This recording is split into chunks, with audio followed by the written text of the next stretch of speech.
Siúrgaíomh gúinúisle gus tá fáilte réamh gachin in seo tróna go dtí an teach stór an seo. Tá solagam go bhfuil chuna duine a fanamh sábháil a rith an amsir tríomhlóideach seo. Good evening, ladies and gentlemen, and you're all very welcome to the storehouse here in Ballyglunan. We hope that everybody is staying safe during this troubled time of COVID-19. The Connaught Rangers Association are very pleased to be partaking in the centenary of the Connaught Rangers Mutiny in India in 1920, and I hope that you enjoy the talk here this evening. I would like to begin by thanking the Three Rings Festival Committee for the use of this splendid theatre space here in the storehouse. And it's so much history in this building, and it's great that we are using it for this evening's talk. I am the incoming chairman of the Connaught Rangers Association, and the Connaught Rangers Association was formed in 2002. A new committee was formed last year, and I see some of the committee here this evening and also some members of the association. You're all very welcome. I would also like to welcome OC of Uncéad Caithleán Cusithe, Lieutenant Colonel Frank Flannery, who is the officer commanding of the former barracks, the former depot of the Connaught Rangers. You're very welcome, sir. I would also like to welcome Mr. Eamon O'Keefe, Teachta Dála. You're all very welcome. 2020 is the centenary of the Connaught Rangers Association. It is also another event in the whole decade of centenary, which is ongoing and will continue on for the next number of years. It's important that we are looking back at events in the past, and this evening we are looking at another take, or a modern version or a modern view on events that have happened so many years ago. So it's very hard for us to understand or be aware of all the aspirations, the ideals, and the different viewpoints of the different people who would have partaken in the different events. The talk this evening is given by Tony King, Dr. Tony King, who retired from the Defence Forces in 2010. He underwent full-time study in NUIG, gaining a BA, a Master's, and only recently gained a PhD in history from NUIG. A great achievement, Tony, and well done. Tony is the author of a recently published book, Home Rule from a Transnational Perspective, the Irish Parliamentary Party and the United Irish League of America, 1901 to 1918. Before the talk begins, can I remind the guests that this talk is being recorded this evening, and this will be aired on our social media platforms at a later stage. It will be followed by a questions and answer session at the end, and I would encourage people to become involved in the discussion and feel free to ask any questions that you may have. So without further ado, I'm going to hand over to Tony, and I hope that you enjoy the talk this evening. Pani Tanyaf Asan Lecht. Thank you. Okay, you're very welcome, everybody. Thank you, Mr. Chairman, for the very kind introduction, and thank you to everyone who turned up here tonight. I'd also like to acknowledge those of you who might be tuning in through the various social media platforms. I'd also like to thank Three Rings Festival for their help in the production here tonight.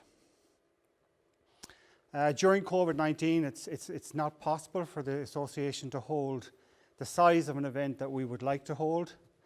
This is the best we can offer under the present circumstances, and I hope you enjoy the talk to follow.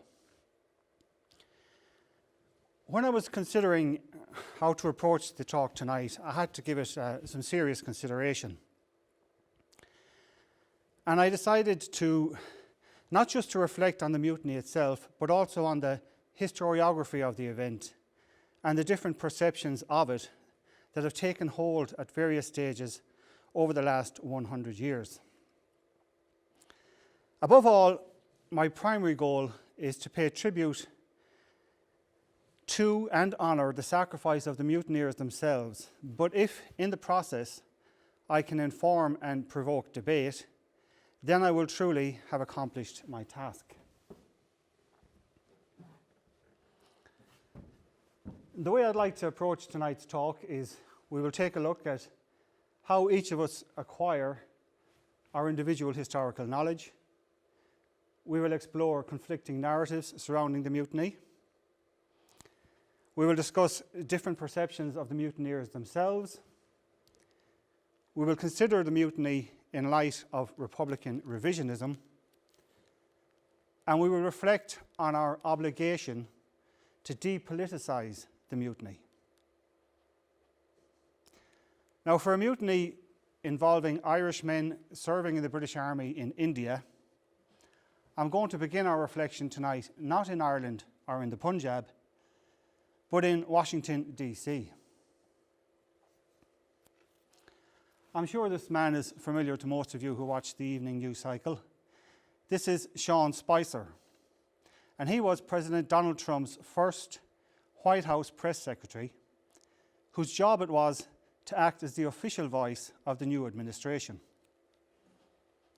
The first time he was asked to do this was on the 21st of January 2017, the day after Trump's inauguration. Then, with a straight face, Spicer insisted that the formal swearing-in ceremony marking the inauguration had been better attended than any of President Obama's ceremonies, and that all the early indications were that it had surpassed any similar such event in history. Now, as you can see from the image on screen, this was clearly not the case.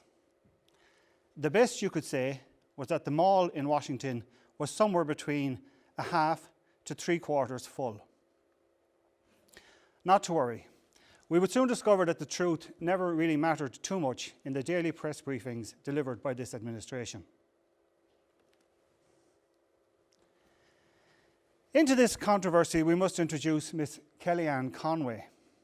Conway served, until quite recently, as special counsel to the President and can be considered, over the course of the 4 years since his election, to have been one of his most trusted advisors. When she was asked to explain Spicer's narrative with regard to the attendance at Trump's inauguration, Conway went on to inform us that the press secretary wasn't lying, he had been presenting us with alternative facts. Now, this concept of alternative facts became the subject of great ridicule. And the very notion that there was another truth that we were all unaware of managed to perplex and amuse the public in equal measure. I have to admit that I was one of those who laughed the loudest, but before long I forgot all about it and went back to work at NUI Galway. If I fast forward 2 years later, I was asked to construct and deliver a seminar on commemoration in the decade of centenaries to second-year undergraduates. This would entail conducting research into the Dublin lockout, the formation of the Irish Volunteers, the Great War, the Easter Rising, the 1918 general election, the War of Independence, the Anglo-Irish Treaty, partition, and the Civil War. No mean feat. Before getting down to researching individual events, however, I wanted to get a handle on why we choose to commemorate certain things and not others. and what exactly constitutes recorded history. In the course of this investigation, I was reminded of something that often gets forgotten, and this is that history is an impure science, that all history is open to interpretation, that it is dependent on source material and your willingness to either accept or reject it, that it is susceptible to contradiction, often vague and very seldom precise. And from this exploration of what passes for history, I was reminded of Spicer and Conway when I was alerted to the concept of alternative histories. Unlike alternative facts, however, the concept of alternative histories is far easier to accept. These alternative histories have been clearly articulated, and we see from the accompanying slide that there are 4 of them: the official or state narrative, the private or personal narrative, the academic or evidence-based narrative, and a 4th, which I will address later on in the presentation. The official or state narrative is the one that we all received as students in the Irish state school system. It advocated maintaining a belief in the 4 pillars of Irish history, those undeniable truths that define us as a people. Accepting this narrative as gospel would have you grateful for the introduction of St. Patrick, inspired by the idealism of the United Irishmen, horrified at the tragedy of the Great Famine, and moved by the martyrdom of the Easter rebels. Suitably educated, you would then be considered free to enter the world as a bona fide Irishman or Irishwoman. This predominantly nationalist interpretation of our history engenders great pride in an individual. It is a force for good, largely intended to foster social cohesion and engaged in by almost every other country in the world. In Britain, the portrayal of the British imperial project as an exercise in the altruistic civilization of inferior races is colloquially known as jingoism, while in North America, the conquest of the continent at the expense of the indigenous tribes is understood as the immigrant population fulfilling its manifest destiny. These official narratives are strong, given how they are drummed into us at an early age, and they enjoy the full support of the relevant state. The personal or public narrative can be equally as strong, particularly when it comes to events that occurred within living memory. In Ireland's case, tales that are passed down from your grandfather or grandmother of time they might have spent in one of the flying columns or work they undertook in the service of Connaught often define your family's contribution to the national struggle, and in so doing can even define your political outlook today. This type of history is invaluable as it adds an emotional perspective not found anywhere else. Cherished as it may be, however, it can be flawed. It often loses something with each telling, or sometimes gets embellished for added effect. Critical detail can be a casualty of this type of history, and because of this, it can come into conflict with the academic narrative. Now, this academic narrative is the least popular of the 3 alternative histories we will consider for the moment. It is regularly described as cold, sterile, and detached. Dependent on incontrovertible evidence, it rarely veers from hard fact, and its dedication to attention to detail can be both impressive and pedantic. intended to support rather than dispute established narratives, it can often be accused of having inadvertently done so.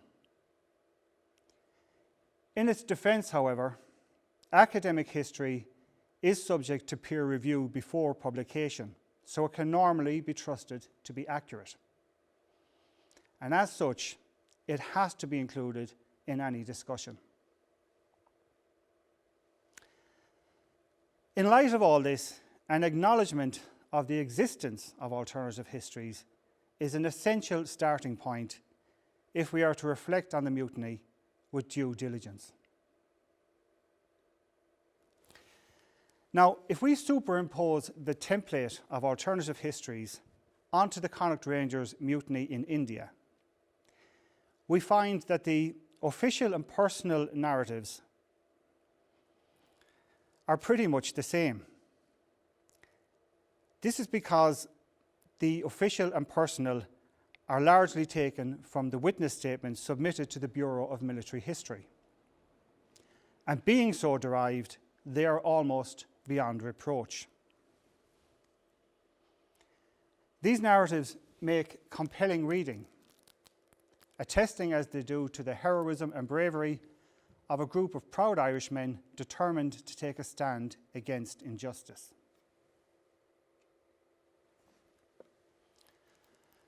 The story begins at Jullundore, one of a series of outposts occupied by the Connaught Rangers in the Punjab in the summer of 1920. There, a group of Rangers discussed disturbing reports of black and tan atrocities in Ireland amid recollections of their own experiences at home prior to deployment. Incensed by what was clear evidence of the harsh suppression of the civilian population, including the targeted killings of innocent individuals and the burnings of homes and businesses, the Rangers deliberated how best they might register their own protest against such crimes. Powerless to affect developments on the ground, the Rangers opted to take a moral stand in situ, informing their commanding officer that they would refuse to continue to serve until all British troops were withdrawn from Ireland. And having taken to their billets to await the result of their actions, the enormity of the path they had just embarked upon began to register. Soon, however, news of their stand spread throughout the camp, and before long, the Rangers who were prepared to defy the authorities numbered somewhere in the hundreds. A committee was established by the mutineers to open a dialogue with the said authorities, and everything from appealing to the better nature of the men, reminders of the long, illustrious history of the regiment, and threats of severe repercussions should the mutiny continue, was employed to get the men to come to their senses. They were not for turning.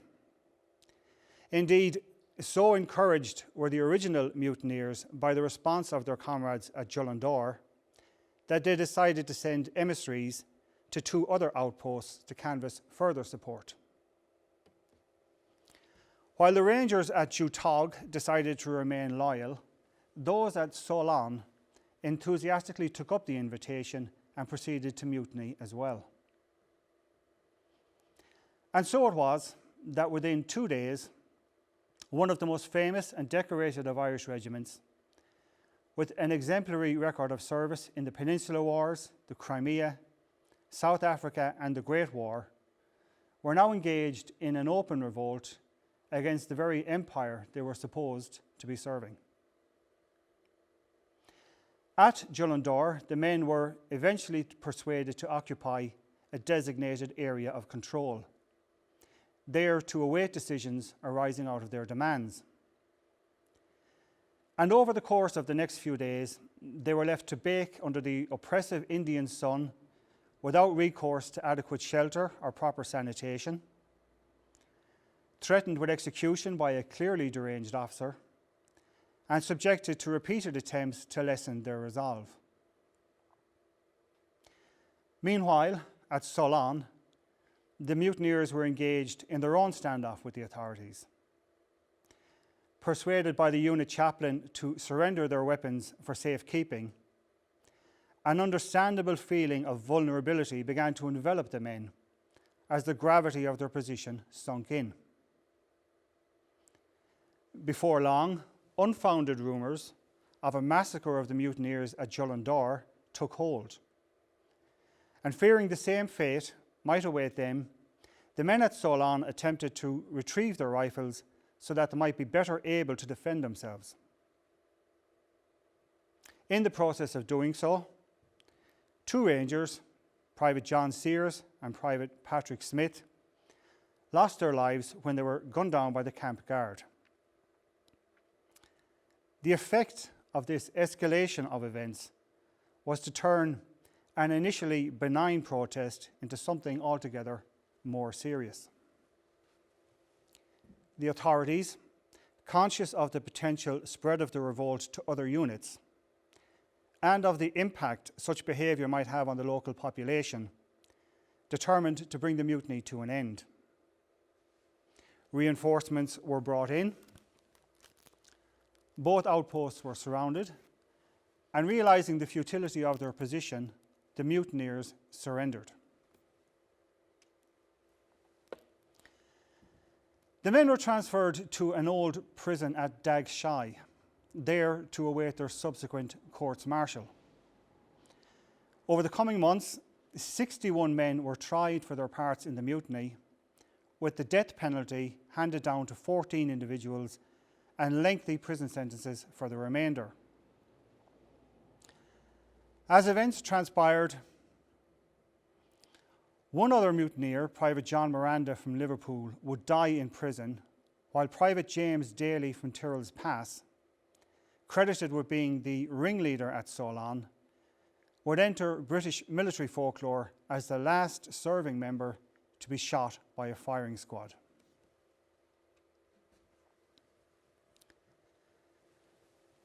The murder of Private Daly, for that is what his execution really amounted to, shook the Connaught Rangers to the core and brought into question the very continuance of the regiment as a constituent unit in the British Army.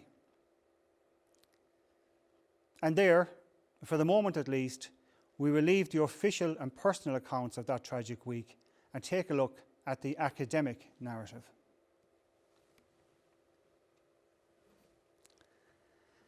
The academic interpretation of what happened at Jullundore and Solon does not differ too much in substance from either the official or the personal narrative. The controversy, where one arises, is over what motivated the mutineers to action in the first instance. Academics, by their very nature, are always looking to expand the narrative surrounding every event, always seeking to introduce every possible angle into the equation. And in their pursuit of a greater understanding of the mutiny, factors that may not even have been immediately apparent to the mutineers themselves are considered. These include, but are not confined to, an appraisal of the command and control of the post-war British Army following the signing of the armistice in 1918 and the widespread demobilisation that occurred thereafter. Then, much of the officer cadre who had served in the war left the army to return to professional careers that had been so rudely interrupted by the outbreak of hostilities in Europe. This created an undeniable vacuum in leadership, a vacuum that the Ministry of Defence attempted to fill by reverting to the age-old system of commissioning officers from the privileged class.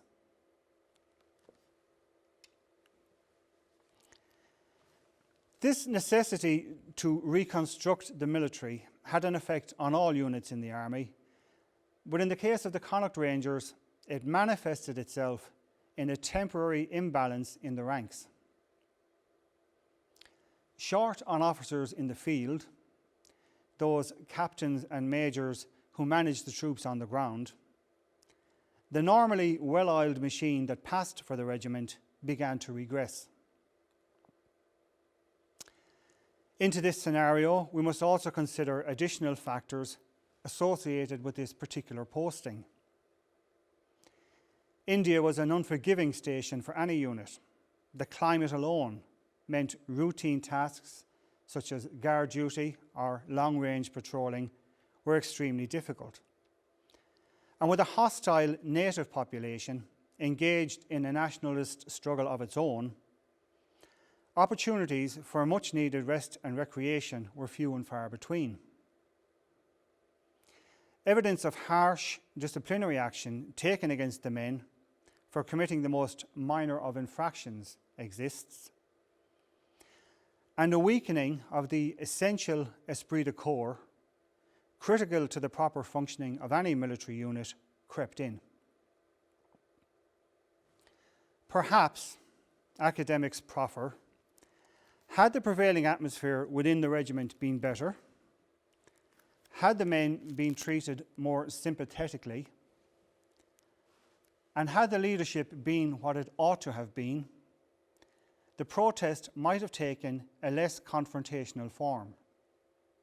Perhaps a dialogue where the men's discontent with the disturbing reports from home was met with a promise to relay their concerns up the chain of command might have opened earlier, and this in turn might have prevented the matter from developing in the manner that it did. Dr. Mario Draper, whom we saw in the previous slide and who spoke so authoritatively on the subject at the launch of the Tubbercurry Connaught Rangers Memorial Committee's plans for a national commemoration, certainly thinks so. And I tend to agree with his findings. Admittedly, this is a speculative interpretation of what might have transpired had things been different. But it is entered into only on the back of solid research highlighting the deficiencies in the post-war army and strong evidence of a leadership vacuum in the Connaught Rangers Regiment itself. Intended to add another dimension to our efforts to fully understand the mutiny and what caused it, it somehow manages to offend purists who resist every attempt to deviate from the official or personal narrative. It should not. It should be seen for what it is, a simple attempt to broaden our knowledge. In this, as in every historical reflection, we should never close our eyes or ears to new information, even if it forces us to challenge our long-held perceptions of the established narrative. We should remember that no one interpretation is absolute. More often than not, the explanation for why things occurred in the manner they did is far more nuanced and complex than we could ever imagine. And extending a greater latitude to alternative interpretations can only enhance our understanding of events. This consideration of the alternative histories surrounding the mutiny is paramount if our reflection here tonight is to do the regiment service. Having reflected on the mutiny itself, I would now like to turn our attention to how the mutiny has been perceived in the 100 years that have passed since. Once more, we will find that there are different interpretations as to the place the mutiny and the mutineers themselves occupy in our national consciousness. And rather than residing peacefully in the official, personal, and academic space normally reserved for such men, we find that the heroes who made their magnificent stand in the Punjab are victims of the fourth alternative history alluded to earlier. This is politically motivated history, a history in which the Rangers at Jullundar and Solon are used as political pawns in a forlorn attempt to effect some sort of ownership over the mutiny. This story begins in January 1921 in the wake of Private Daly's execution and the men's transfer from India to various prisons in England. Despite being dispersed among a number of different jails, the men's tales of the hardships they endured while incarcerated are remarkably similar. These images of Portland Prison in Dorset and the associated prison quarry was just one of the establishments to which the men were sent. With the War of Independence raging across Ireland, these men were regarded as the most treacherous any British jailer had the misfortune to guard. They had, after all, sworn an oath to the King on enlistment in the Connaught Rangers, and by the nature of their actions in India, they had betrayed that very oath. In the circumstance in which they now found themselves, no quarter could be expected and no quarter was given. Hard labour, meagre rations, solitary confinement, and a liberal dose of corrective punishment was the order of the day, as the mutineers struggled to retain their dignity and their senses. When individual mutineers went on hunger strike in protest at the treatment being meted out to them, they were strapped to their beds and force-fed. This was a horrendous practice, a practice that the death of the Lord Mayor of Cork, Terence MacSweeney, in October 1920 was shown to be fraught with danger for those who had to endure it. Without doubt, the men suffered enormous deprivations during their time in prison in England.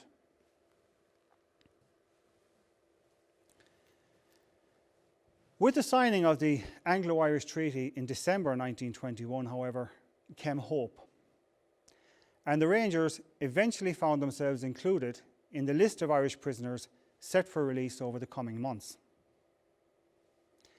For this, a great deal of credit must go to the 1st and 2nd Dáil Éireanns and the personal interest Michael Collins took in the case in the months preceding his assassination.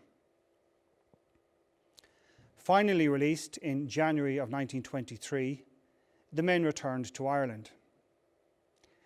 Their ordeal, however, in earning recognition for their sacrifice in India was only just beginning. Broken physically and mentally, and without recourse to any financial support, the men were dependent on the new state for subsistence. Claims were submitted for pensions commensurate with what they perceived to be their contribution to the national struggle, only to be denied on the grounds of fiscal prudence. A select committee was established by the new Cumann Gael government in 1926 to investigate these claims, found that the men's actions were entirely spontaneous, undertaken without direction or orders from those who had been prosecuting the war against the British presence in Ireland. One minister even had the temerity to declare that the men's patriotism was an afterthought, an outrageous comment given the sacrifice the men had made for Ireland. It is true that the government of the fledgling state was broke, that the Department of Finance had been inundated with pension claims from everyone and anyone that had played any part in the struggle for independence, and that only those whose contributions could be verified and whose actions could be deemed to have made a significant impact could be considered. But didn't the transcripts of the courts martial in India provide all the evidence required? And hadn't the publicity garnered by the mutiny done great damage to the reputation of the British establishment? Surely, you would imagine, these men met the criteria for the awarding of pensions. Alas, they did not, and they would continue in their destitution for another decade. The men were successful when pensions were awarded to them in 1936. By then, there was a new government in office, with Eamon de Valera's Fianna Fáil having won the general election in 1932. Whether the decision to grant the men a pension then was the result of a more viable economy, or whether this new government was playing a game of one-upmanship on its predecessor, is open to conjecture. What is important is that the Rangers were finally being compensated for the bravery of their stand in India. Further recognition came with the erection of a stirring memorial to the fallen mutineers at Glasnevin Cemetery in 1949, a sure sign that the mutineers had finally been elevated to the pantheon of Irish nationalist heroes. This was also the year in which the men submitted witness statements attesting to their actions at Jullandore and Solon to the Bureau of Military History, an archive established to record for posterity the contributions of those who fought in the War of Independence. It seemed that their struggle for recognition had come full circle, from near denial to widespread acclaim. And there their legacy stood, unblemished, for the next 20 years.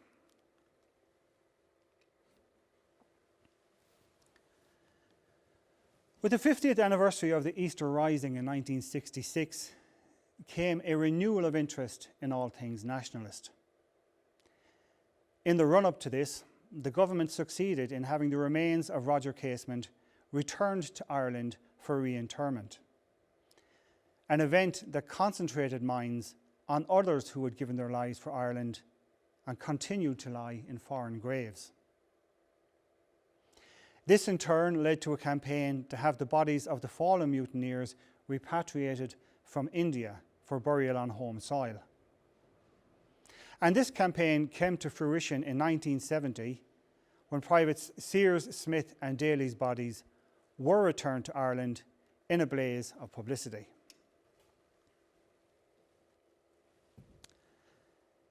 By then, however, political developments, particularly the onset of the Troubles in the North and the re-emergence of paramilitarism, posed problems for the government. Anxious not to be seen to add to the sectarian tensions gripping the 6 counties, the Cabinet decided to maintain a low profile at the mutineer reinterments, abstaining from sending any official representation for fear of offending the powers that be at Stormont. The void created by the government's reluctance to participate, however, was seized upon by Republican Sinn Féin, who saw in it an opportunity to associate itself with an event that enjoyed the full support of the general public. Thereafter, a construct of political revisionism sought to portray the balaclava-clad volunteers dominating the evening news cycle as the heirs apparent to the heroic men who had defied the British establishment 50 years earlier. This is a construct that would be funny if it wasn't so tragic. A Republican Party, avowed separatists one and all, suddenly developed an affinity for an Irish regiment with an illustrious history of service in the hated British Army. How had this come about? It came about because concrete steps were taken to disassociate the Rangers at Jullandore and Solon from the regiment proper, as if the mutiny could be used as evidence to support a theory that the men who made their stand in the Punjab had sought to atone for their sin of enlistment by striking a blow against a common enemy. This is not what happened. The Rangers who mutinied were merely expressing their outrage at the injustices then being carried out in Ireland by a rogue element of the British military establishment. They were engaging in an isolated and wholly uncharacteristic act of insubordination, at total odds with their record of loyal service in the colours of the famous regiment they took such great pride in belonging to. But why should the facts spoil a good story? C.R.A. firing parties began to appear at the gravesides of other mutineers, something that Joseph Hawes' family said not only confused them, but took them completely by surprise. The minutiae surrounding the mutiny was highlighted in an effort to change the narrative.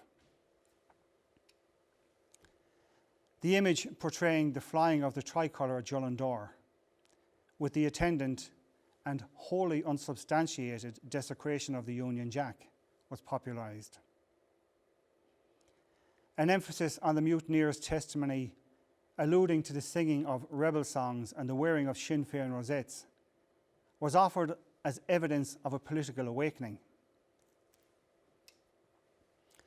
Cultural icons, the Wolfe Tones, famous for such hits as The Boys of the Old Brigade, Comanche Black and Tans, The Men Behind the Wire, added the Connaught Ranger ballad to their repertoire. And on Phoblacht, the Republican Sinn Féin newspaper, now magazine, continued to laud the Rangers with the same reverence it reserves for those who question the very validity of the free state that we live in. This metaphorical bridge, constructed in a calculated effort to link the Punjab with the provisionals, does not exist. Claims that it does are, to borrow another phrase from the lexicon of the Trump administration, fake news. This belated adoption of the Connaught Rangers only came about because the narrative that the men had been rejected by Cumann na nGaedheal before being embraced and later abandoned by Fianna Fáil was put forward. This is a false narrative. The Irish government has always treasured the sacrifice and memory of the Connaught Rangers, who by the bravery of their actions in India epitomise everything that was noble and heroic about the struggle for independence. The initial refusal to grant the men a pension, or the diplomatic necessity that led the government to swerve the reinterments, were painful decisions taken only after careful consideration. The subsequent granting of pensions, the erection of the memorial to the mutineers at Glasnevin, the inclusion of their statements in the Bureau of Military History, and the work done to have Privates Sears, Smiths and Daly's bodies repatriated to Ireland tell you all you need to know about how valuable the state regards their place in the nation's history. Charges to the contrary are wide of the mark. It's high time that certain elements of Irish society stopped using the Connaught Rangers as political pawns in their justification for the continuance of an Anglo-Irish conflict long since committed to resolution by consent. To use them as such is not to honour them, it is to dishonour them.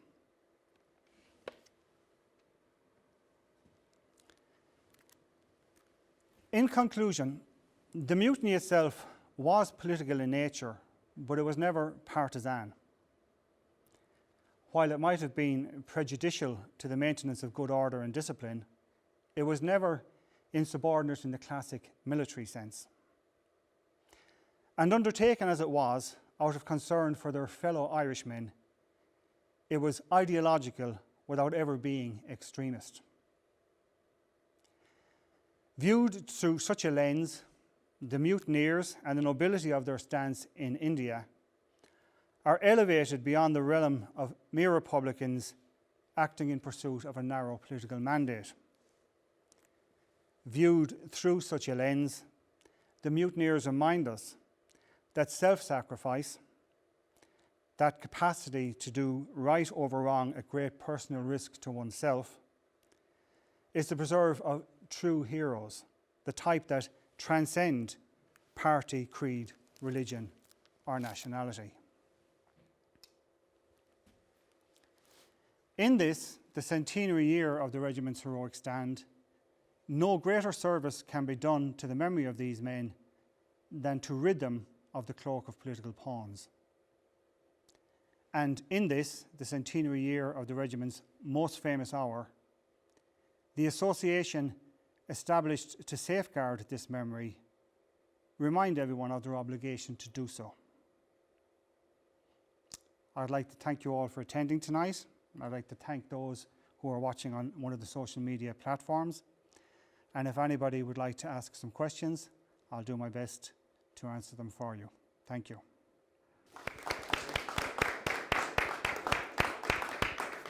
Tony, you say there is no link between the Connaught Rangers and Sinn Féin, despite the point that they admit in their testimony of wearing Sinn Féin rosettes. What's your view on that? Yeah, okay. Good point, good question, thank you. I have two answers to that. One of them is I want to depoliticise the Rangers themselves, not just the mutiny. Having served in the army myself for over 30 years, I know that politics don't motivate people who join up. And I don't believe the mutineers were motivated by politics. If there were, I don't think they would have joined the Rangers at that particular time in Irish history.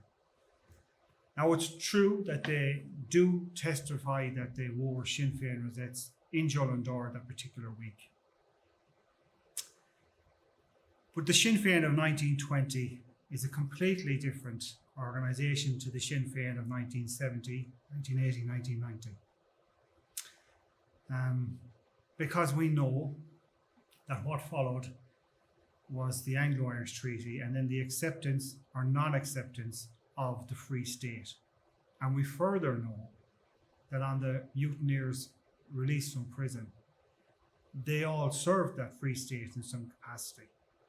Whereas the Sinn Féin that I'm saying they're not linked to now were the Sinn Féin who for many, many years, until quite recently, denied the very viability of the Free State.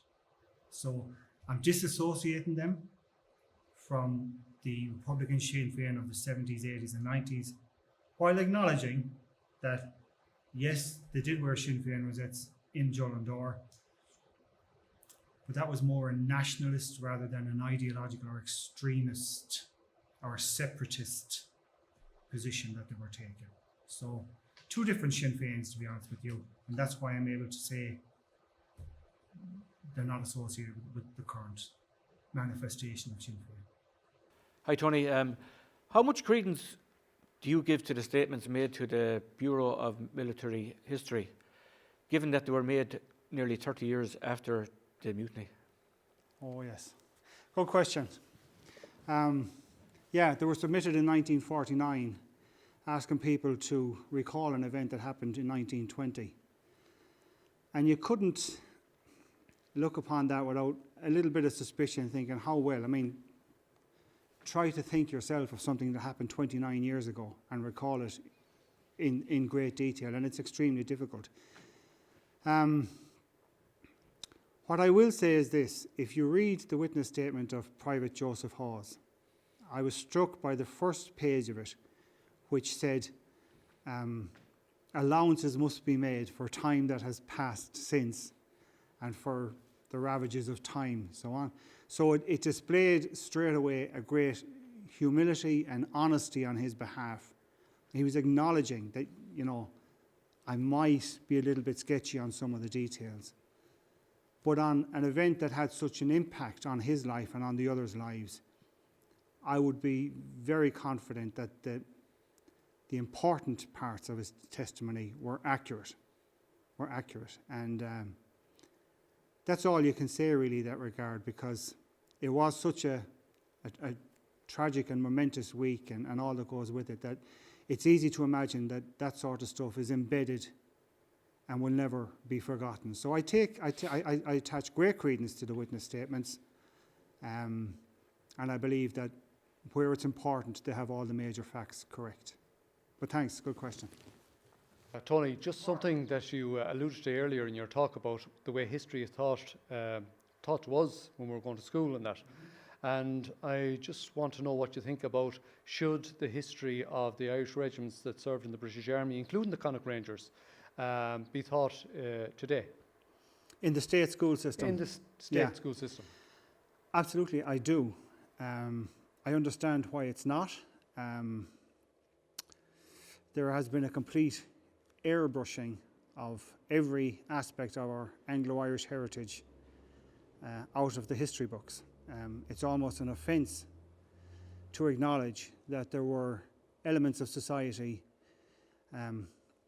who pragmatically played the hand life had dealt them. Okay, they would have you believe, the state school system, that Ireland was just this hotbed of nationalism throughout the entire 19th century, you know, when the reality of it was, outside of small revolutions in 1803 and 1848 and 1867, that for the rest of that year, for that rest of that century, a lot of the people accepted the Act of Union. They weren't particularly pleased with it, but they accepted it and they got on with life. So the men that joined the Irish regiments were those who had very little alternatives in life. They would have had maybe limited education. Their options were emigration, working on the land. If they were fortunate enough, they might get into the church. But for the most of them, you know, they had nothing else. So when the recruiting sergeant came to your village and he offered you economic security, adventure, pride, a sense of belonging, the esprit de corps, the assurity that you wouldn't be deployed in Ireland, that you'd be serving overseas, you wouldn't be oppressing your own people. These men joined up, and their stories are great stories, and they served in all corners of the world, and they performed superbly well, and they were a credit to the Irish military tradition. But for some reason, we're not allowed to sing their praises because their service was technically in the service of the British Empire, so they're forgotten all about. And it would go a great way towards you know, uniting the two communities and an understanding between Ireland and England if these sort of things could be taught to the children at a younger age. You know, they should be able to take pride in the Connaught Rangers, not feel ashamed talking to certain sectors of society that, you know, one of mine was in the Connaught Rangers and someone else saying, oh, mine was in the War of Independence. And there's this dichotomy between the two where you should be proud of both. You know, politics has too much say in it, and in our history system, politics comes into play. If it happened, it should be taught, and it happened. So stop playing politics with the history books and only putting into it what serves the national narrative and not putting into it the other stuff that you're not so fond of. That's how I feel about it anyway. Good question, thank you. Thank you. Now, if there's no other questions, I'd like to thank you all again for attending here tonight and for tuning in online.